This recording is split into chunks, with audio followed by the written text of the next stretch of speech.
Um, oh, Buenas noches a todos.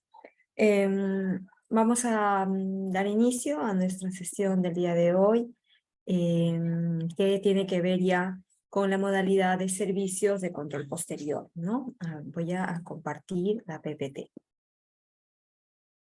Mm, mm, mm.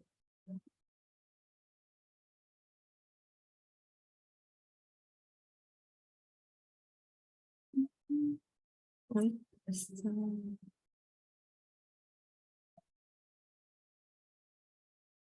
Bien, las clases anteriores habíamos visto, además de los conceptos generales y fundamentales del Sistema Nacional de Control y el control gubernamental, habíamos revisado cómo es que el control gubernamental se clasifica, ¿no? En función al momento de su ejecución y en función a quien lo ejerce. En las sucesivas sesiones hemos tratado, un momento por favor, hemos tratado las modalidades de control previo, ¿no? Tenía tres modalidades: la autorización de adicionales de obra, cuando las entidades ejecutaban obras y se gestionaban adicionales que eran mayor al 15% del monto contractual, tenían que pedir autorización previa a Contraloría General. Esta autorización era previa a ejecutar el adicional y previa a pagar el adicional, ¿no? Entonces, eso ya creo ha quedado en todos grabado, ¿no? El control previo lo realiza solamente la Contraloría y una modalidad es aquella autorización que se da previa a la ejecución y pago de un adicional. Así que si usted está en su entidad, va a hacer una prestación adicional y esta supera el 15%, ya sabe que tiene que pedir autorización a la Contraloría, inclusive antes de ejecutar esa obra, ¿ya? Y más aún antes de pagar. La segunda modalidad de control previo que teníamos y que era competencia exclusiva también de Contraloría, era dar un informe respecto al endeudamiento que se hace en las entidades públicas, ¿no? Aquellas operaciones en que las entidades se prestan dinero, se endeudan para ejecutar obras, proyectos de inversión. En estos casos, previamente a aprobar bases, a emitir la resolución o a suscribir el contrato, dependiendo del tipo de operación crediticia que se esté gestionando, piden una opinión, un informe previo a Contraloría General, y Contraloría realiza la evaluación de los diferentes riesgos que hay en esa operación, pero también del sustento legal, presupuestario de esa operación, ¿no? Y con ello ya la entidad procede a concretar su operación. Señala la directiva que este tipo de opinión no es vinculante, ¿no? Pero lo cierto es que las entidades del sector público siempre piden esta opinión y por lo general suelen adecuarse a las conclusiones y recomendaciones que Contraloría emite, ¿no? Casos típicos de ese tipo de operaciones eran, por ejemplo, en las obras por impuesto y en las obras a través de asociaciones públicos privadas, ¿no? Porque estas últimas implican muchos años de concesiones, 30, 40, 50 años, donde realmente se puede notar con mayor claridad el compromiso crediticio que tiene el Estado para con el privado, ¿no? Por eso amerita revisar los riesgos. Y el último modalidad de control previo era aquella opinión vinculante que da la Contraloría cuando se tratan de compras secretas o de carácter militar, ¿no? Porque estas compras, dada su naturaleza, son, por utilizar la palabra literal, exoneradas del procedimiento de selección. No se lleva a cabo licitación, concurso público, sino que de frente se hacen de manera directa. Es por esto que Contraloría requiere o da una opinión previa en la que de cierta forma autoriza si va a esta compra, ¿no? Si autoriza de manera total y parcial. Entonces, esas eran las tres modalidades de control previo para que ustedes puedan tenerlo en cuenta, y ya en caso de que ustedes quieran revisar o en el trabajo se les presente una de estas casuísticas, pues ya tienen las directivas específicas que generan cada una de estas modalidades y que también la hemos repasado, ¿no? Ahí está con mucho mayor detalle los requisitos que requieren las entidades, así como también la Contraloría para hacer esta evaluación previa. El segundo tipo de control gubernamental que ya hemos visto era el control simultáneo, aquel control que se realiza mientras un proceso está en curso, ¿no? Para poder identificar situaciones adversas y que la entidad tenga tiempo, oportunidad de corregir, de prevenir. Esa era la naturaleza del control simultáneo, ¿no? Que, digamos, en palabras comunes, es aquel control que alerta a la entidad de un posible incumplimiento, pero que aún no tiene un efecto concreto ni determinado. Por eso es que todavía la entidad, el funcionario, puede corregir esta situación, ¿no? Y así se evita eventuales responsabilidades o mayores contingencias. Este control simultáneo tiene también tres modalidades: el control concurrente, la visita de control y la orientación de oficio. Importante resaltar en estos tres temas que estas modalidades se efectúan a través de actividades o a través de hitos, decíamos, ¿no? Y que para que ustedes identifiquen cuál es la actividad o cuál es el hito, el momento en que yo voy a revisar, necesitaban de todas maneras conocer bien cómo se estructura el proceso que van a revisar, ¿no? Muchas veces este proceso está estructurado en manuales, en macros, en leyes. Entonces ustedes fácilmente pueden identificar las diversas etapas de este proceso, sus diversos pasos, qué sé yo, y de ese modo identificar aquellas actividades que van a ser sujeto de control o van a marcar los hitos que vendrían a ser el momento o el lapso de tiempo que usted va a revisar determinadas actividades, ¿no? Esa era la naturaleza. Salvo la orientación de oficio, que por su naturaleza, que era una revisión netamente documental, digamos, de gabinete, no necesitaba revisarse un hito y tampoco se necesitaba hacer una fase previa de planeamiento ni hacer una planificación, ¿no? Porque era algo muy puntual. Esas eran las tres modalidades de control simultáneo que vimos inclusive la sesión anterior, ¿no? Y el control simultáneo en este caso tiene una única directiva, la directiva 13/2022, que regula cada una de estas modalidades, que en realidad se parecen bastante, ¿no? La diferencia fundamental es el alcance que cada una abarca. La orientación será una actividad determinada, la visita de control son un conjunto de actividades o un único hito, mientras que el control concurrente abarca necesariamente la revisión de varios hitos y dentro de cada hito varias actividades, ¿no? Y estas actividades las seleccionábamos porque de algún modo representaban cierto riesgo, ¿no? Ciertas situaciones que hacían valer o necesaria su revisión. Esas eran las dos modalidades que ya vimos, el control previo y el control simultáneo. El tercer tipo de control entonces es el control posterior, que es el control, digamos, que siempre ha sido ejecutado por el sistema, ¿no? El control que de repente más arraigo tiene, es el control que más impacta en la sociedad, que más impacta en los diferentes estamentos, Ministerio Público, Poder Judicial, en la misma entidad. ¿Y por qué tiene un mayor impacto?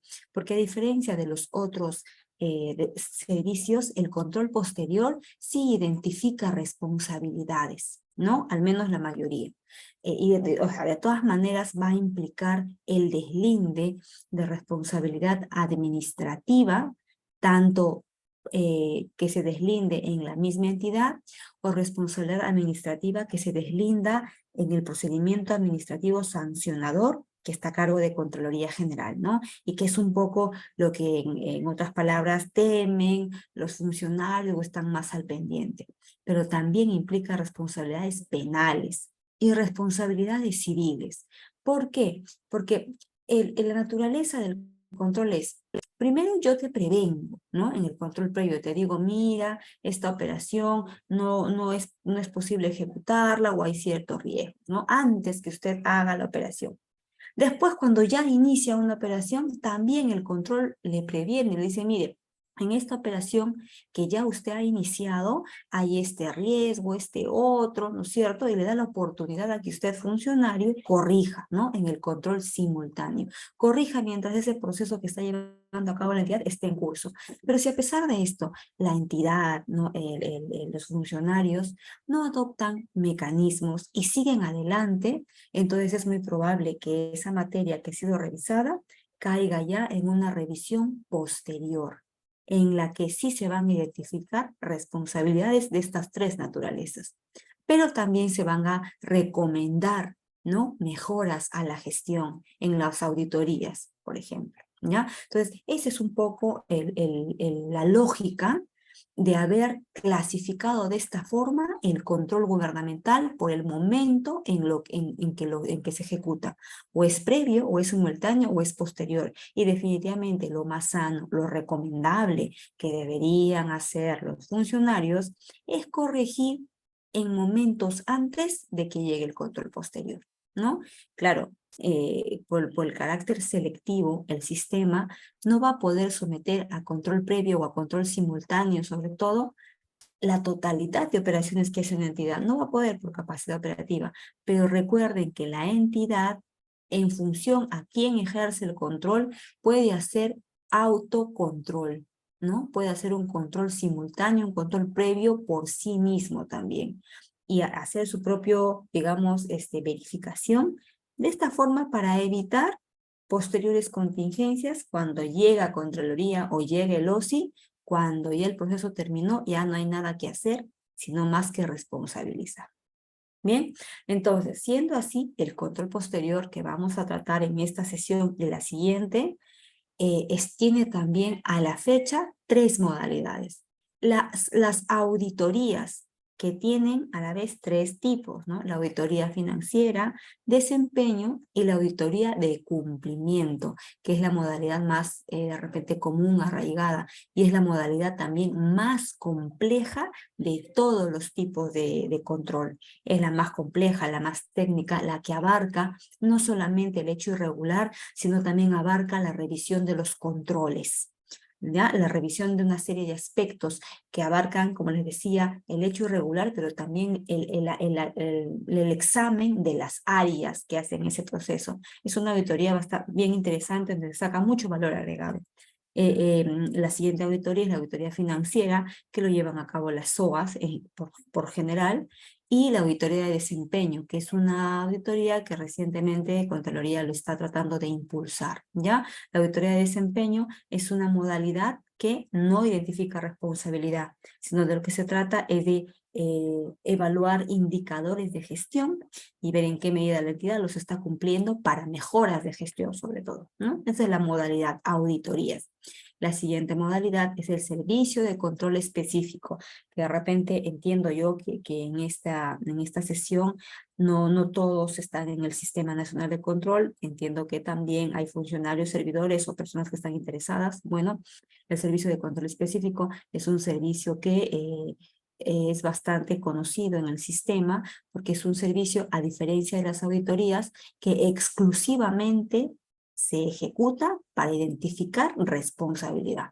Es más, este servicio no puede iniciar si previamente el sistema no ha identificado ya la evidencia del hecho irregular e incluso a los partícipes. Solo con esta identificación acciona el servicio.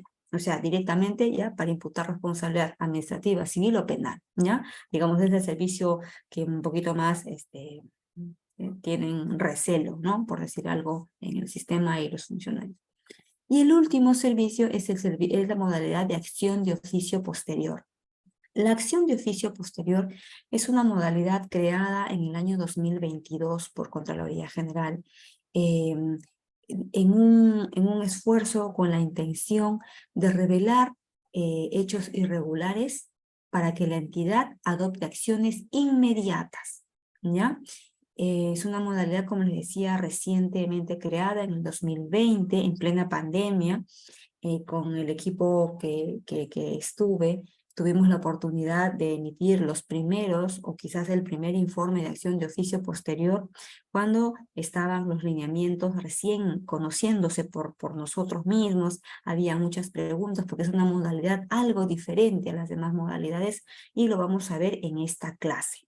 Bien, entonces procedamos con el desarrollo de la modalidad de acción de oficio posterior. Y en la siguiente sesión vamos a ver la modalidad de servicio de control específico, que van a ser las modalidades que van a abarcar conmigo. Entiendo que la otra modalidad lo abarcarán con otro docente. Quiero puntualizar que debido a que el servicio de control específico es un servicio un poco más complejo y de mayor impacto, vamos a tomar 30 minutos de esta clase y la vamos a hacer en la clase siguiente para aprovecharla en el desarrollo de servicio de control específico, ¿ya? Porque la hora y media de la siguiente clase no va a abastecer de manera razonable, ¿bien? Así es que esta clase la vamos a hacer en 1 hora, sacrificamos 30 minutos para pasarla a la clase del día martes y poder abarcar mejor el servicio de control específico. Con esa puntualización, ya está previamente coordinada, pasamos entonces a ver los temas de esta clase. Bien, veíamos ya cómo cada servicio tiene su propia directiva, ¿no? En este caso, la acción de oficio posterior tiene también su propia directiva, una directiva ad hoc, que es la directiva 7/2023.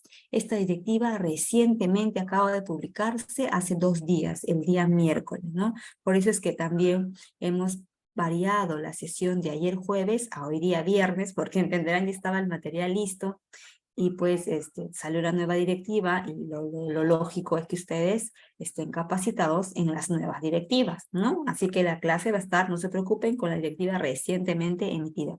Dicho sea, a la fecha de esta modalidad ya se han dado 3 directivas, ¿no? La primera directiva, cuando se crea la modalidad, que es la directiva del año 2020, que quedó sin efecto por la directiva del año pasado, la directiva del año 2022, y que esta directiva del año 2022 queda sin efecto también por esta tercera y última directiva, que es la 7/2023. Ya es una directiva bastante corta, muy fácil de entenderla. Entremos entonces. Miren, la Contraloría General en su página web tiene una serie de información que es muy relevante para que ustedes la indaguen. Uno de ellos es el velocímetro del control, le llaman, donde se reporta, entre otros, cómo es que se viene ejecutando en el sistema el servicio de control posterior 2023, y así de cada año. Lo he puesto para poder resaltar lo siguiente. Miren, como servicio de control posterior, en todo el Sistema Nacional de Control, es decir, en todas las sedes de Contraloría y en todos los OSIS, se han programado 12.441 servicios de control posterior en sus diferentes modalidades, ¿no? Auditorías, servicio específico y acción de oficio posterior, ¿no? De todas ellas, miren a la derecha, ¿qué tenemos? Esta línea azul, que es la más larga, es de acción de oficio posterior. Es decir, de los 12.000 servicios programados, casi el 70% se ejecutan a través de acción de oficio posterior. Esa es la relevancia de poder conocer esta modalidad, porque en todo el sistema es el servicio ciertamente menos complejo, pero el más utilizado en todo el sistema, ¿no? Casi el 70% de lo que se viene programando. ¿Bien? ¿Pero qué es este servicio?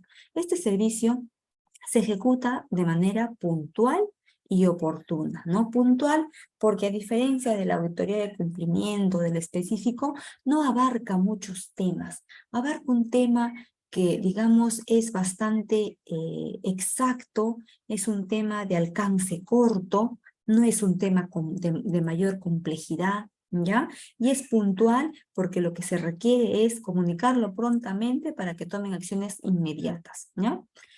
Y se realiza a partir de información obtenida de los servicios relacionados. Ya ustedes saben que el control gubernamental se realiza a través de servicios de control en sus 3 modalidades, pero a través también de servicios relacionados. ¿Qué son los servicios relacionados? Según se ha definido en las normas generales de control gubernamental en la última modificatoria de este año, los servicios relacionados son las denuncias, la gestión de denuncias, aquellas que presentan los ciudadanos o cualquier funcionario público a Contraloría o al OSTI. También es un servicio relacionado la recopilación de información, el seguimiento a la implementación de recomendaciones, las rendiciones de cuentas y transferencias de gestión, las fiscalizaciones de declaraciones juradas, de bienes y rentas o de intereses, y la evaluación del sistema de implementación de control interno en las entidades, y otros, pero principalmente estos. Entonces, esta acción de oficio posterior, ¿de dónde se sirve de información para activarse? De servicios relacionados como lo que les acabo de mencionar.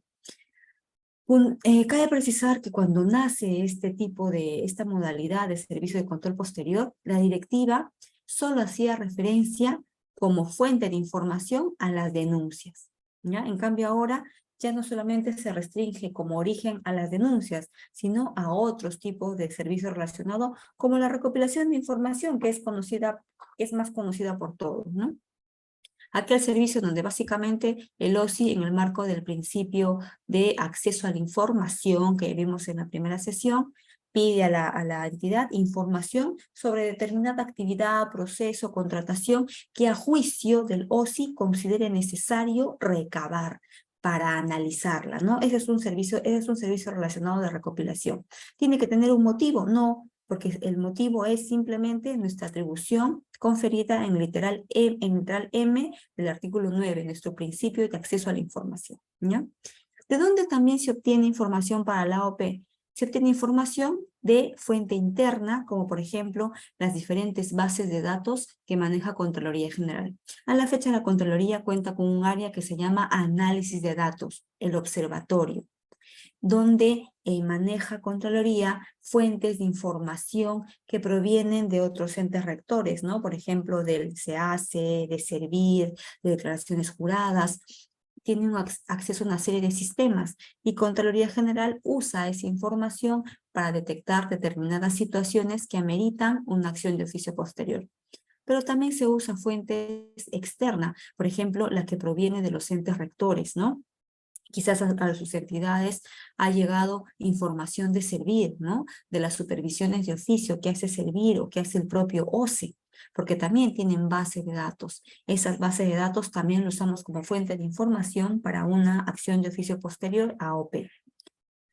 ¿Cuál es la finalidad de este servicio? Es comunicar la existencia de hechos con indicios de irregularidad evidenciados, a fin que se adopten acciones inmediatas. Esa es un poco la diferencia con las demás modalidades, ¿no? Las otras modalidades, además de ejecutarse en tiempos mayores, 45 días, 100 días o más, el AOP es mucho más corto, pero además abarca un tema muy puntual y no de tanta complejidad como las otras modalidades. ¿Para qué? Para que la entidad tome acciones inmediatas, ¿ya? Está a cargo de la Contraloría y de los OSI por ahora, ¿no? Lo importante y lo diferenciador de esta modalidad es que no identifica responsabilidades administrativas, civiles ni penales.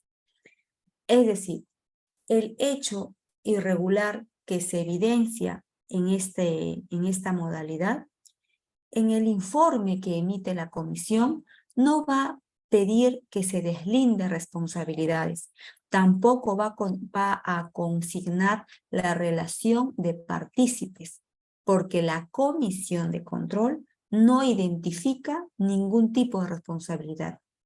Eso no quiere decir que una vez que emitimos el informe, la entidad, en el marco de sus competencias, puede de oficio iniciar el deslinde de responsabilidades. Es más, eso sería lo idóneo en la mayoría de casos, ¿ya?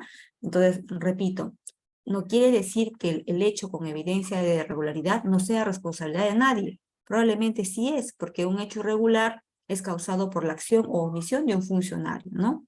Solo que la comisión en su informe no identifica a los partícipes para que se les deslinde. En todo caso, la entidad puede hacerlo, claro, en el marco de sus competencias, ¿ya? Esa es la diferencia con los otros informes.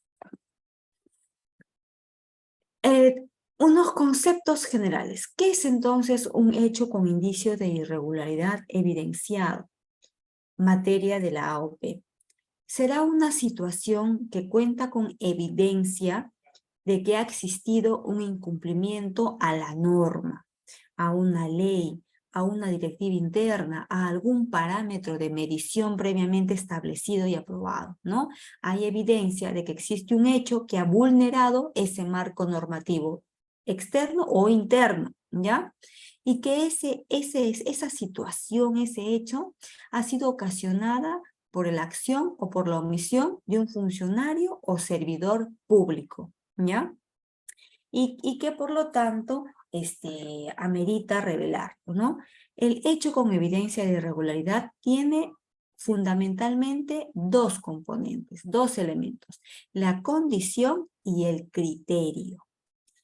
A diferencia de el hecho irregular en una auditoría de cumplimiento o en un servicio específico, que tiene 4 elementos, ¿no? Condición, criterio, efecto y causa, el AOP tiene solamente 2 elementos, condición y criterio de manera obligatoria. Dice la norma que solo en caso que pueda determinarse se incluye el efecto.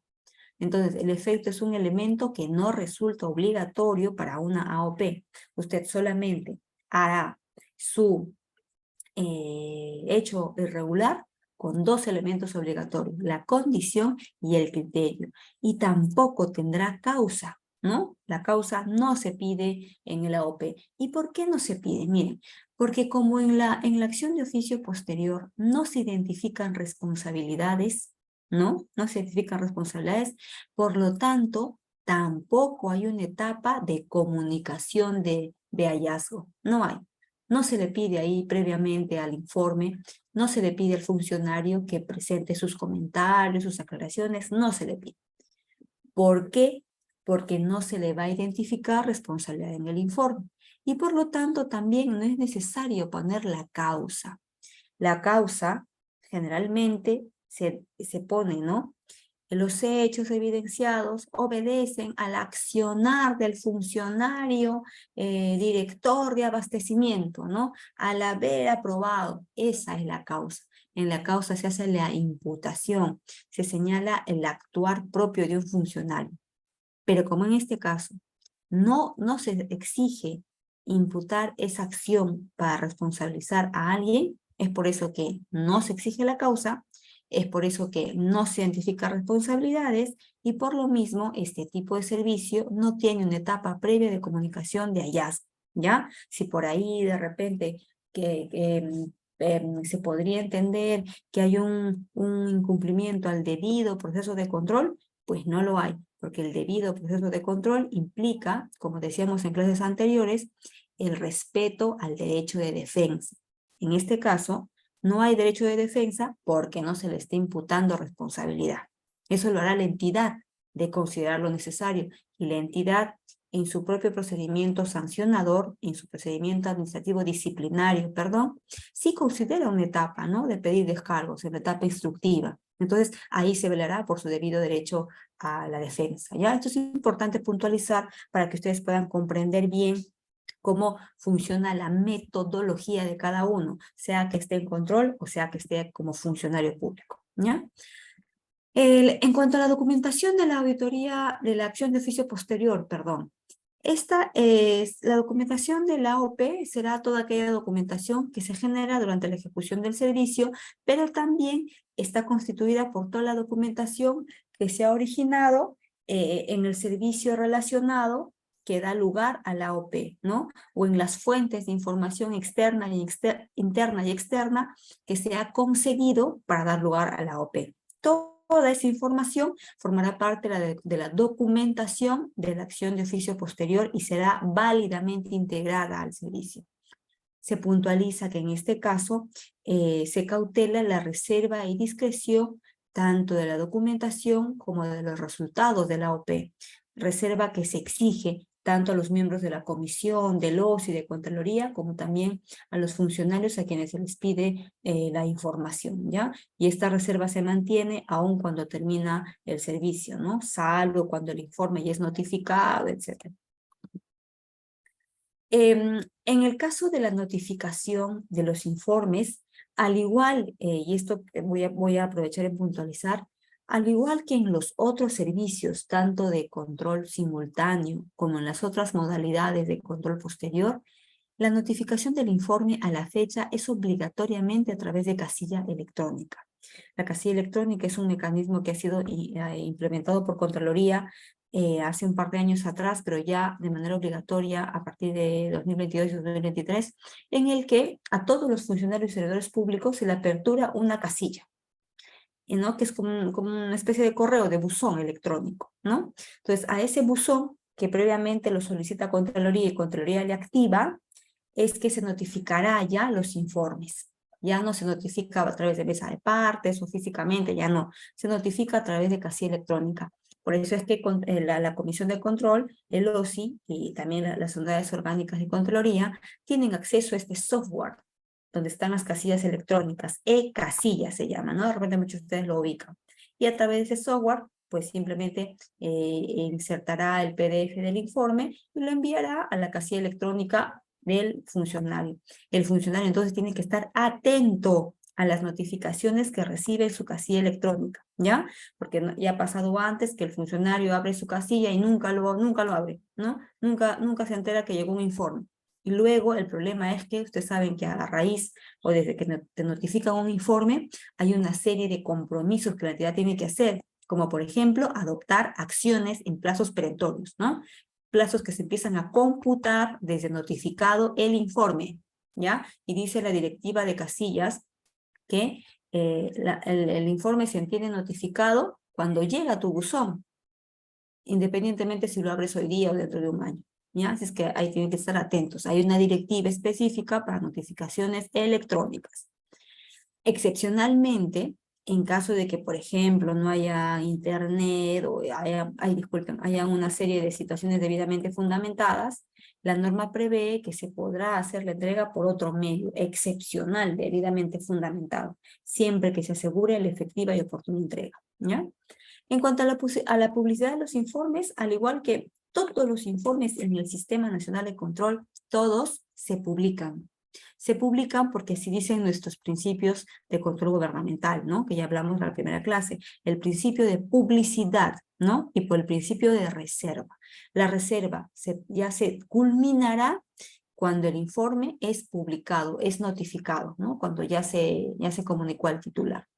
Y se publicará todos los informes, no solamente de la OP, también de control simultáneo, de control previo, etcétera, excepto aquellos informes que han sido clasificados como secreto, reservado o confidencial, ¿no? Y que para ello también hay una directiva de cuándo se justifica clasificar un informe como reservado o secreto. En el caso de las Fuerzas Armadas, esto se da con mayor recurrencia por el tipo de compras que ellos tienen, ¿no? Y por el tipo de información que manejan. Pero también en otros estamentos podría darse que la información se clasifica como secreta o reservada. Obligaciones del titular. Bueno, las obligaciones del titular en este caso también son similares a los demás servicios, ¿no? Tienen la obligación de entregar la información de manera oportuna y en los plazos. Recuerden que si no lo hacen los plazos puede ser sujeto de infracción, ¿no? Se tiene que autorizar y facilitar el acceso a los ambientes donde se llevan a cabo las operaciones en materia de control y disponer las acciones inmediatas sobre los hechos con evidencia de irregularidad, ¿ya? Comunica al OSI las acciones adoptadas. La acción de oficio posterior requiere de una actividad previa de planeamiento, ¿no? En este planeamiento lo que se hará es buscar la información, teniéndola como insumo para el AOP. Esa información que ya decíamos proviene de servicios relacionados como denuncias, rendición de cuentas, declaraciones juradas, etcétera, o de fuente interna o externa de la Contraloría General, ¿no? Esa información que el OSI en este caso o el auditor a cargo del planeamiento recaba, ¿no? De todas estas diversas fuentes, tendrá que evaluarlas, ¿no? Evaluar a ver si hay algún hecho que tiene indicio de irregularidad. Una vez evaluado, elaborará una hoja informativa que en la directiva ya se ha consignado un modelo, un formato de hoja informativa, es el anexo 1, y hará la evaluación preliminar del hecho con indicio de irregularidad. Evaluación preliminar, ¿no? Evaluación que hará básicamente sustentado en las fuentes de información, ¿no? Ahí todavía no he hecho un procedimiento alterno, sino simplemente con la información que cuenta en las diferentes bases de datos. Y hará una hoja informativa en la que recomienda que se dé inicio a una AOP, ¿no? Esa hoja informativa será elevada al jefe de OSI o, de ser el caso, a la unidad orgánica competente, ¿no? Y esta unidad orgánica o este OSI será el que determine si se da o no inicio a la AOP, ¿ya? Así es como inicia. Nos puntualizan que si estos hechos, si esta información deriva de una denuncia, entonces ya no es necesario hacer la hoja informativa. ¿Por qué? ¿Ya? Porque en la denuncia tiene su directiva específica, la directiva de gestión de denuncia. De repente muchos de ustedes no lo conocen. Pero bueno, el 2022 se emitió también la directiva de gestión de denuncias a través de la resolución 292, es la directiva 20-2022. En la gestión de denuncias tiene dos etapas, la etapa de recepción de la denuncia y la etapa de evaluación de la denuncia. Y de cada etapa ya se emite una hoja que es muy similar a una hoja informativa, se llama hoja de recepción, cuando el evaluador señala que esa denuncia es admitida, y la hoja de evaluación, en el que el evaluador pues señala, analiza el hecho y determina si hay irregularidad o no en esa denuncia, ¿no? Entonces, como ya la denuncia tiene en sí mismo sus propias hojas informativas, sus propios productos, entonces si el AOP va a derivar de una denuncia, no es necesario hacer las hojas informativas, ¿ya? Mire, en pantalla tienen la hoja informativa 1 que corresponde al planeamiento. Como ven, es una hoja sencilla, ¿no? Una hoja informativa como otras. Tiene un punto de antecedentes donde básicamente indican si el servicio es relacionado, de dónde proviene la fuente de información, ¿no? Analizan la información y recomendarán, en este caso, el inicio de una AOP, ¿no? Ese es el modelo. ¿Cuáles son las etapas de la acción de oficio posterior? Igual que los demás servicios, tiene una etapa de planificación, ejecución e informe. Por cada etapa, a diferencia ya de los otros servicios, se emiten hojas informativas. La etapa de planificación se emitirá una hoja informativa de planificación, tiene su modelo en el anexo 2. En la etapa de ejecución se emitirá también una hoja informativa cuyo modelo está en el anexo 3. Y en la etapa de informe, pues lógicamente el informe. ¿Ya? Esa es la diferencia. En los demás servicios de control posterior no se emite como resultado hojas informativas, ¿ya? Se emite un plan de planificación, se emiten cédulas de trabajo, etc. Solo aquí se emiten hojas informativas porque lo que se ha querido es hacer un servicio de control menos complejo, más sencillo para que sea expeditivo. Y también recuerden que una AOP se cogen temas que no son complejos, ¿ya? De revisar. Ahora, en el caso de denuncias, como le decía, si la AOP deriva de un proceso de gestión de denuncias, entonces la etapa de planificación no se hará la hoja informativa del anexo 2, sino que se dará por cumplida la etapa con la hoja de recepción, que nace propiamente de la gestión de denuncias. En esta hoja de recepción, el evaluador de la denuncia, lo que básicamente va a hacer es decir si esa denuncia es admitida o no, y será admitida cuando la denuncia sustenta o está referido a un hecho irregular, un hecho que transgrede una norma y que ha sido por acción de un funcionario público, ¿ya? Entonces admitirá la denuncia. Y en la etapa de ejecución, si proviene de denuncia, no va a ser una hoja informativa anexo 3, sino que se va a dar por cumplida la etapa con la hoja de evaluación que se hace en la evaluación de una denuncia, en la etapa de evaluación de una denuncia. Porque allí ya pues el evaluador también revisará el hecho denunciado, inclusive puede recabar mayores evidencias, hasta puede ir a la entidad a buscar información durante el proceso de gestión de denuncia, ¿no? Y hace su hoja de evaluación. Entonces, ya no tendría sentido que se haga otra vez una hoja informativa, ¿no? Porque ese proceso de evaluar, de buscar mayor evidencia, de ejecutar procedimientos, ya se ha hecho ya durante la evaluación de la denuncia. Por eso es que ya no se necesita y se da por cumplida la etapa con la hoja de evaluación, ¿ya? Espero que eso haya quedado claro para ustedes. Y finalmente, pues, el informe, ¿no? Y eso sí, aun cuando venga de denuncia, siempre sí se va a hacer un informe de AOP. En la etapa de planificación, esta es sencilla, básicamente inicia cuando el jefe de OSI, el gerente de línea, etcétera, recibe la hoja informativa de planeamiento en el cual se recomienda una AOP. Se evalúa y se le da como el OK. Dice OK, que se inicie el servicio de AOP. Entonces se registrará en el aplicativo, en el sistema de control gubernamental, EXAU, y ahí empezará la etapa de planificación, cuyo objetivo básicamente es elaborar el plan de control concurrente, pero no con el formato del plan que conocemos, sino dentro de la hoja informativa, ¿ya? Y como mínimo debe contener el origen, ¿no? De dónde proviene este servicio, la información de la entidad, cuál es la materia de control, el alcance, objetivos y los procedimientos. Ya saben que si proviene de una denuncia, no es necesario hacer esta hoja informativa, sino que simplemente se dará por cumplida con la hoja de recepción que se elabora en el proceso de gestión de denuncia. La gestión y evaluación de denuncia. En pantalla tienen el modelo del anexo 2, que es una hoja informativa que contiene el plan, ¿ya? Entonces, es un modelo diferente, ¿no? No es el clásico modelo de plan. Es una hoja informativa que contiene el plan, ¿no?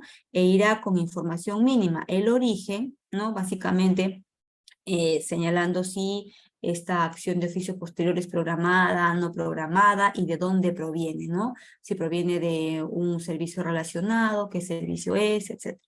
Información de la entidad, muy sucinta, cuál es la entidad, sector y nivel de gobierno, ¿no? Aquí no te pide, por ejemplo, poner la estructura orgánica, ¿no? La materia de control, que sí es importantísimo aquí delimitar, ¿no? ¿Qué cosa está usted revisando? Porque recuerde que la AOP es muy puntual, ¿no? Tiene que ser también puntual al señalar cuál es su materia exacta y cuál es el alcance que va a revisar para que no se genere una expectativa mayor a la que se está revisando, ¿no? Y el objetivo que busca con esta revisión y los procedimientos que va a aplicar, ¿no? Recuerde que en la actividad, cuando usted ha hecho el planeamiento, se ha basado básicamente en la información que le han reportado de fuente interna y externa, base de datos, informáticos, informes de servicio relacionado, pero no ha ejecutado usted todavía la validación a través de procedimientos. Eso lo hará cuando consigne qué procedimientos requiere hacerlo para que lo ejecute en la etapa de ejecución. Entonces, en la etapa de ejecución se iniciará con la acreditación de la Comisión de Control, si es en caso de Contraloría, y si lo va a hacer el OSI, con la comunicación del inicio de la OP. Nos señalan en este caso que para la acción de oficio posterior, dada su envergadura o el alcance, es necesario o se requiere que mínimo la comisión de control tenga solo 2 profesionales, ¿no? Uno de ellos, el jefe de comisión. No exige, como en las otras modalidades, que haya un supervisor, un jefe, integrantes, expertos, ¿no? Aquí basta que tenga mínimo 2, nos dicen, ¿no? No se requerirá acreditar cuando el servicio proviene de un servicio relacionado en el cual ya se acreditó al equipo de recopilación, ¿no? O al equipo a cargo del servicio relacionado. O cuando, en este caso, también proviene de una denuncia y ya se acreditó al equipo que estaba a cargo de la denuncia y mantiene la misma conformación. Entonces, en ese caso, ya no será necesario acreditar nuevamente a esa comisión, ¿no? Lo que hará el jefe OSI, el de línea, será simplemente conformar a la comisión sin necesidad de comunicarlo a la entidad, ¿no? Sin necesidad de acreditarlo ya. En la ejecución, entonces, una vez acreditada la comisión o comunicado el inicio de corresponder, se aplicarán los procedimientos que habían señalado en el plan, en la hoja informativa que contiene el plan, ¿no? Si es necesario, pedirán información adicional, complementaria, desarrollarán las técnicas de obtención de evidencia que consideren necesarios, ¿no? Lógico que aquí se entendería que en la etapa de planeamiento ya ha habido una obtención importante de evidencia, ¿no? Que haya servido para que recomiende iniciar el AOP, ¿no? Entonces, no es que en la ejecución, en la etapa de ejecución, recién usted va a recabar la evidencia medular fundamental, sino que va a complementarla, ¿no? Porque ya en la planificación, para que usted recomiende iniciar una AOP, es porque ya tiene la evidencia, al menos la evidencia medular, ¿ya? No vaya a ser que usted en el planeamiento recomiende una AOP y que en la ejecución nos demos cuenta que no hay hecho regular, ¿ya? Eso sería terrible. Aquí en la ejecución solo se busca, digamos, complementar algunas situaciones que puedan estar faltando, ¿no? Por eso es que la AOP es corto, aun cuando la norma no establece plazos por cada etapa, es corto. Y producto de este desarrollo de procedimientos, se emitirá la hoja informativa de ejecución. En esta hoja, a diferencia de la hoja informativa de planeamiento que contenía la evaluación preliminar, en la etapa de ejecución, la hoja informativa contiene la evaluación final, que describe los procedimientos desarrollados que ha hecho usted para obtener esa evidencia complementaria. Y describirá el hecho como indicio de irregularidad. Ahí sí describe cuál es la norma incumplida y cuáles son las evidencias obtenidas, ¿no? Y finalmente concluirá su hoja informativa de ejecución, concluyendo que se dé inicio a la elaboración del informe, ¿no? Esa es la forma en que se termina la etapa de ejecución. En pantalla tienen el anexo 3, que es el modelo o el formato de hoja de evaluación final en la etapa de ejecución, que está también en la directiva actual, ¿no? Tendrá una etapa de antecedentes en la que se indica la hoja informativa de planificación, ¿no? En la cual se ha sustentado la ejecución. Pondrá los procedimientos que ha desarrollado y que estaban contenidos en el plan. Describirá, mire aquí, el detalle de los hechos con irregularidad. Esto es lo fundamental de esta hoja informativa, porque aquí va a describir, ¿no?, el hecho irregular con todas sus evidencias, ya de manera ordenada, objetiva, etc. Y puntualizará las normas, ¿no? En el punto 5, la relación de todas las evidencias, de todos los documentos que sustentan su hecho. Y recomendará finalmente que se proceda con la redacción del informe. Entonces, en esta etapa usted ya va a dar inicio con la redacción del informe, que tiene que ser abreviado, puntual. Describirá de manera clara, objetiva, los hechos con indicio de regularidad, detallará las evidencias. Este informe, claro, está a cargo de la Comisión de Control, que como sabe pueden ser mínimo 2, ¿ya? El plazo, mire usted, acá es lo interesante, el plazo para elaborar este informe es de solo 10 días siguientes de culminada la etapa de ejecución, 10 días. ¿Ya? La ejecución se concluye al emitir la hoja informativa de ejecución, ¿no? Emitida la hoja, usted tiene esos 10 días para formular el informe. Y lo notificará al titular en un plazo máximo de 5 días hábiles para que adopte acciones inmediatas. En pantalla tienen el informe que sí sigue el formato clásico o típico de los demás informes, ¿no? Una carátula, el contenido que tiene el origen, objetivo, los hechos irregulares, la documentación, conclusión y recomendación. Y si usted ve, este contenido es prácticamente el contenido de la hoja informativa de ejecución, ¿no? Entonces usted tiene una buena hoja informativa de ejecución, tiene ya el informe, ¿no? Y tiene, como suele pasar, Contraloría elabora estos formatos desarrollando, describiendo qué se debe consignar en cada rubro. En este caso el origen, bueno, siempre se pone si es programado o no programado, y de dónde proviene, y el oficio de acreditación de la comisión, también el objetivo, y mire, los hechos con indicio de irregularidad. Este es el contenido fundamental del informe. El hecho irregular entonces contendrá una sumilla, condición y criterio, ¿no? Obligatorio, habíamos dicho. Y el efecto solo en los casos que pueda ser determinado, ¿ya? Tengan en cuenta eso. Y así un informe puede contener un hecho, 2, 3 hechos irregulares, etc. Y señalará la documentación que ha obtenido para esta revisión, ¿no? Y eso es básicamente el informe. Como ven, es un informe bastante sencillo, bastante puntual. No hay una parte de señalamiento de responsabilidad como suelen haber en otros informes. Es un informe bastante conciso, ¿ya? Y bueno, se recomendará, es una recomendación típica, porque no admite más recomendaciones, ¿ya? No es que usted acá pueda recomendar más cosas, no. Se recomienda al titular que que adopte las acciones que correspondan al ámbito de sus competencias a fin de atender o superar los hechos con indicio de irregularidad. ¿Qué acciones? Las que considere pertinentes el titular, ¿no? Y mire, y de ser el caso, disponer el deslinde de responsabilidades que correspondan.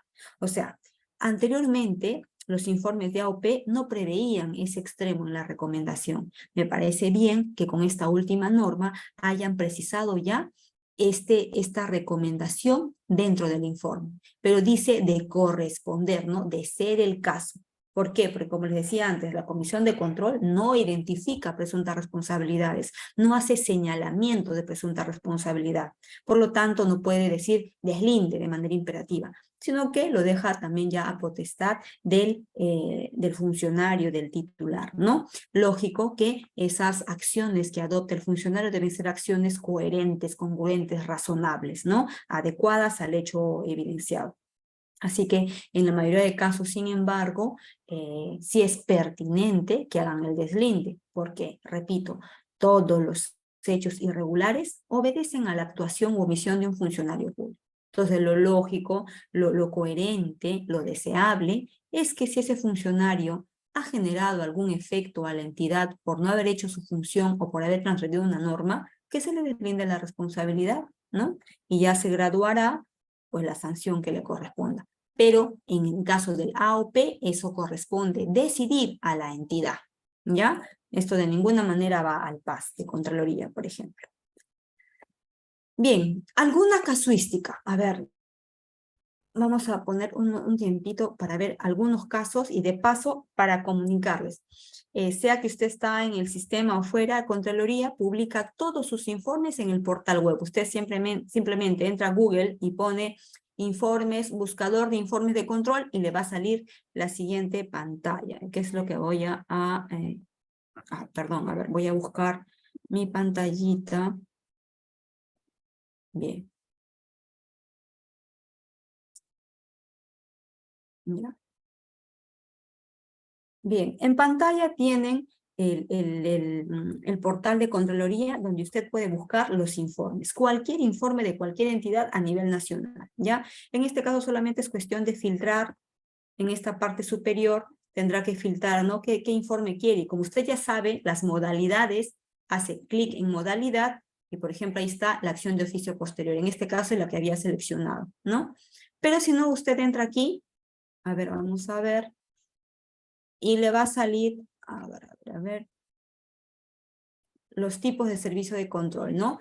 Posterior, previo, simultáneo. Usted pone clic y seleccionará el informe que usted desea. O también si desea de una entidad en particular, hace clic en la entidad y pondrá la entidad que usted desea buscar y le saldrá todos los informes de esa entidad, ¿ya? Entonces, una forma práctica que tiene Contraloría de publicar los informes. Pero bueno, vamos a ver un casito de AOP. A ver.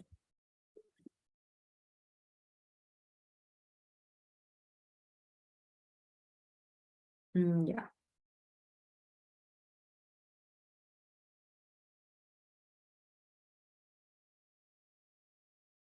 Bien, en pantalla tienen un informe de acción de oficio posterior emitida este año, ¿ya? Claro, este informe de repente va a tener un poquito de variación porque está con la normativa anterior, aunque respecto al informe casi no ha variado nada. Pero lo que importante que deseo que ustedes noten aquí es, miren, el tipo de casuísticas que se suele sacar en acción de oficio posterior. Aquí lo que se está cuestionando como irregular es que se haya hecho el registro y envío de la información por medio del aplicativo informático del sistema de vaso de leche. Eso se está revisando, ¿no? Aquí lo que se cuestiona es que, a ver, el programa de vaso de leche tiene una directiva. En esta directiva, que aplica a las municipalidades sobre todo, dan una serie de requisitos y obligaciones que tiene que hacer la municipalidad, ¿no? Respecto al cumplimiento del programa vaso de leche. Entre ellos, la norma prevé que cada trimestre la municipalidad debe informar a Contraloría a través de unos formatos y de un software, información sobre la composición del alimento, ¿no? Información sobre los beneficiarios, etc. Y para esto hay un plazo. Lo que se está cuestionando aquí es que la municipalidad no ha cumplido con remitir esa información, ¿ya? Por eso la SUMIA, en este caso dice, la entidad no registró ni envió información del programa Vaso de Leche a través del aplicativo informático de Contraloría General de la República, dentro del plazo establecido en la norma, situación que afecta a la transparencia en la ejecución del gasto del programa. ¿Ya? Entonces, miren ustedes, ¿hay un incumplimiento normativo? Claro, porque hay un plazo en la que debía entregar. ¿Lo presentó después del plazo? Sí, lo presentó. ¿Eso quiere decir que ya no hay incumplimiento? Sigue habiendo incumplimiento, ¿no? Por lo tanto, ya a juicio de ustedes, ¿qué tan, digamos, ese incumplimiento ha ocasionado un perjuicio económico, implica un dolo por parte del funcionario, ¿no? Entonces, pueden ver ustedes mismos la naturaleza del hecho irregular, que sí hay una transgresión, pero que no implica pues una responsabilidad tal, ¿no? Entonces, esos son los casos típicos de acción de oficio posterior, ¿ya? ¿Que hay un incumplimiento? Lo hay. Por lo tanto, el titular, cuando se le informe esto, sabrá las medidas que adoptar. De repente va a deslindar responsabilidad, ¿no? Y le aplicará de repente una sanción administrativa. No creo que lo sancione con inhabilitación, ¿no? Será proporcional al hecho que han cometido, que es no haber enviado y registrado la información del vaso de leche. Diferente fuera si la comisión hubiera evidenciado que esa compra que han hecho del vaso de leche se malogró, o lo que han comprado no entregaron, por ejemplo, o que direccionaron la compra. Entonces, miren, ve la naturaleza de la irregularidad. Aquí la irregularidad no se trata de que se perdió los alimentos, de que no entregaron, de que falsearon beneficiarios o de que estuvo direccionada la compra. No se trata de eso, el hecho irregular en una acción de oficio posterior, sino es una irregularidad, por decir, menor, menos compleja, que es básicamente no haber cumplido con enviar información a través del aplicativo, ¿no? Esa es la naturaleza de una AOP. Por ello mismo, la comisión no identifica responsabilidad en este tipo de situaciones, sino que lo dejamos a criterio del titular de la entidad. Bien, entonces, y así como ese caso, hay de esa naturaleza, entre otros, que exigen o que son sacados a través de AOP, pero sí, como comentario final, sería tener bastante criterio y juicio profesional para los que son del sistema al momento de aplicar esta modalidad.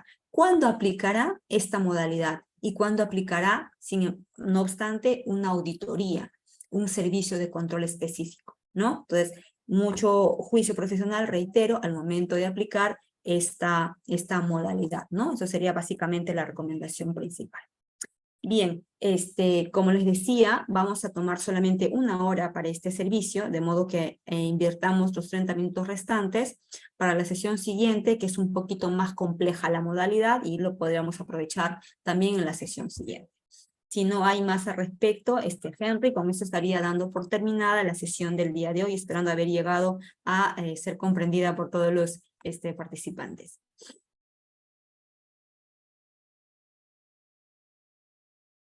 Henry.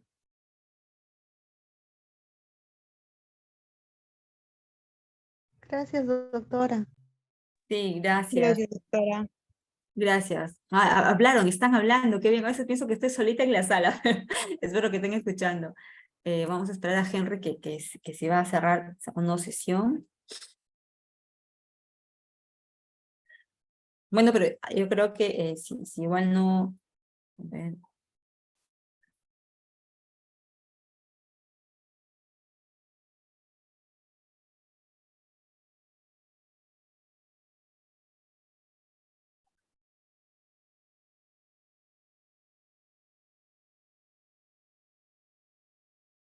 Gracias, Walter. Ahí tengo al menos un mensajito. Ya como no preguntan, la verdad tampoco les pido no sé si habrá alguna... Ahí está, ya, Sí, está Henry. ¿qué pasa? Henry, Acá hay querido. Sí, Sí. síganme, doctora. Acá hay una reventadera de cohetes, así que me tapó el Oh, oído. ya, Se escucha entiendo. clarito. Sí, así nomás. Sí, Henry. Les decía que hemos abarcado la sesión de hoy en 1 hora, que la he culminado para poder aprovechar los 30 minutos y adicionarlos en la sesión del día martes, ¿no? Que se abarca un tema un poco más complejo. Correcto. Listo, Ujú. entonces damos por finalizar la sesión de hoy. Nos vemos el próximo martes, ¿está bien? ¿Sí? Perfecto, sí. Listo, Gracias doctora. a todos. Gracias. Buenas noches y un Gracias. buen fin de Buenas semana noches y para buen fin de todos. semana. Con todos, hasta Gracias. luego. Gracias.